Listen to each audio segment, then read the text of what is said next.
បាទសូមគោរពជំរាបសួរពុកម៉ែបងប្អូនពីចម្ងាយទាំងអស់គ្នាផងហ្នឹងហើយពុកម៉ែបងប្អូនទាំងអស់គ្នាថ្ងៃនេះខ្ញុំចេញវីដេអូមួយដែលពាក់ព័ន្ធជាមួយការធ្វើទឹកជូរលីនស៊ីថ្ងៃនេះខ្ញុំនឹងធ្វើវីដេអូដើម្បីបង្រៀនបងប្អូនឲ្យចេះធ្វើទឹកជូរលីនស៊ីដូចខ្ញុំដែរអញ្ចឹងណាបងប្អូនណាអញ្ចឹងបងប្អូនឃើញនៅក្នុងវីដេអូនេះស្រាប់ហើយបងប្អូនគឺទឹកជូរលីនស៊ីខ្ញុំនេះគឺធ្វើរាប់រយដបរាប់ពាន់លីត្របងប្អូនណាអញ្ចឹងយើងធ្វើដើម្បី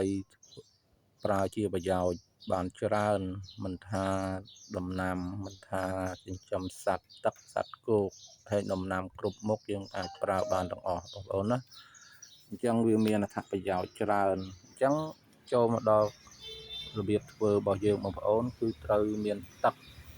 សម្រាប់ផ្ទះខ្ញុំគឺប្រើទឹកចម្រោះអញ្ចឹងខ្ញុំប្រហូរមកយើងយកមកធ្វើតែម្ដងអត់បាច់ចាំបាច់ដាំបាញ់ចាំបាច់ហាអីទេប៉ុន្តែបើសិនជាបងប្អូនចង់លឿនដែរបងប្អូនអាចទៅទិញទឹកអា20លីត្រមួយធុង20លីត្រហ្នឹងយកមកធ្វើក៏បានដែរប៉ុន្តែសម្រាប់បងប្អូនដែលអត់ចង់ទិញបងប្អូនអាចប្រើទឹករត់ទឹកស្ទឹងបឹងបួរទន្លេអីហ្នឹងបានប៉ុន្តែបងប្អូនយកមកដាំសិនហើយនឹង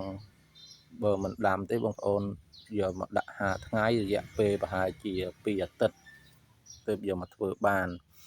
ហើយគ្រឿងផ្សំបងប្អូនឃើញហើយមានពងមាន់មានទឹកត្រីមានប៊ីចេងហើយនឹងដបចិត្តធុងពណ៌ក្រហមនោះអានោះគឺជាមេជូលីនស៊ីបានន័យថាជូលីនស៊ីដែលយើងធ្វើពីមុនមកបានអញ្ចឹងយើងប្រើវាដាក់ចូលដើម្បីយើងឆាប់បានប្រើប៉ុន្តែបើសិនជាយើងអត់ប្រើមេទេគឺវាអាចនឹងទី1យូរអត់បានប្រើទី2អាចនឹងអត់កើតទេអញ្ចឹងណាបងប្អូនណាប៉ុន្តែបើយើងប្រើមេគឺយើងកើត 100% តែម្ដងខ្ញុំធ្វើមកកន្លងមកគឺច្រើនហើយបងប្អូនណាអញ្ចឹងរូបមន្តគឺមានពងមាន់2គ្រាប់ប៊ីចេង2ស្លាបព្រាទឹកត្រី2ស្លាបព្រាហើយស្លាបព្រាគឺស្លាបព្រាដែលខ្ញុំកំពុងកាន់នេះគឺស្លាបព្រាខ្លីនេះបងប្អូនណាបងប្អូនប្រើຂະຫນាតរង្វាស់នេះទៅអញ្ចឹងទឹកត្រី2ពងមាន់2ប៊ីចេង2ប្រើជាមួយទឹក18លីត្រសម្រាប់ខ្ញុំគឺខ្ញុំធ្វើបែបនេះគឺបានផលកើតរហូតអញ្ចឹងខ្ញុំប្រើរូបមន្តនេះរហូតមកអញ្ចឹងក្នុងធុងនេះបងប្អូនឃើញហើយទឹកនៅក្នុងធុងនេះគឺ18លីត្រណាបងប្អូនណាខ្ញុំចាក់មេចូល1លីត្រកន្លះទៀតទៅវាជិត20លីត្រអញ្ចឹងបងប្អូនអាចធ្វើតាមខ្ញុំក៏បានដែរបងប្អូនយកជីឡៅមួយមកដាក់ទឹកត្រីប៊ីចេងចាក់ចូលក្នុងដបរួចហើយក្លុកមកទៅវាស្រួល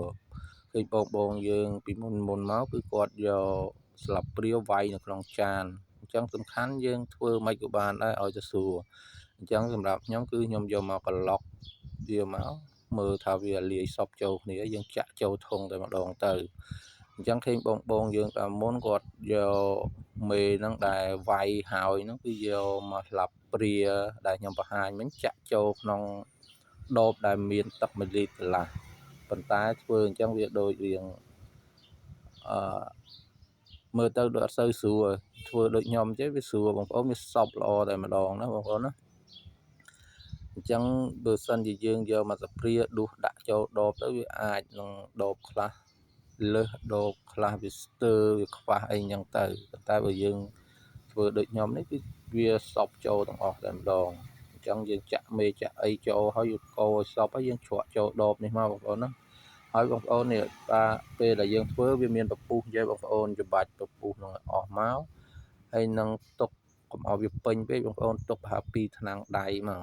កុំឲ្យវាពេញណាទុកពីប្រហែល2ថ្នាំងដៃមកហើយយើងគ្របវាទៅអញ្ចឹងពេលដែលយើងធ្វើ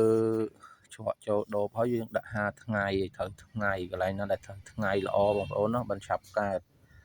ដាក់កន្លែងណាដែលមានថ្ងៃពេញក្នុងមួយថ្ងៃហ្មងទៅរួចហើយបងប្អូនត្រូវក្លុករៀងរាល់ថ្ងៃបើសិនជាមួយថ្ងៃ2ដងកាន់តែល្អដែរបងប្អូនព្រោះអីបងប្អូនបើសិនធ្វើសាកមើលគឺបងប្អូនដឹងហើយគឺមេវាគឺកកនៅខាងក្រោម បាទដបអញ្ចឹងយើងក៏ឡុកអាចចំណៃហ្នឹងដើម្បីឲ្យវាសពឆាប់កើតអញ្ចឹងណាបងប្អូនណា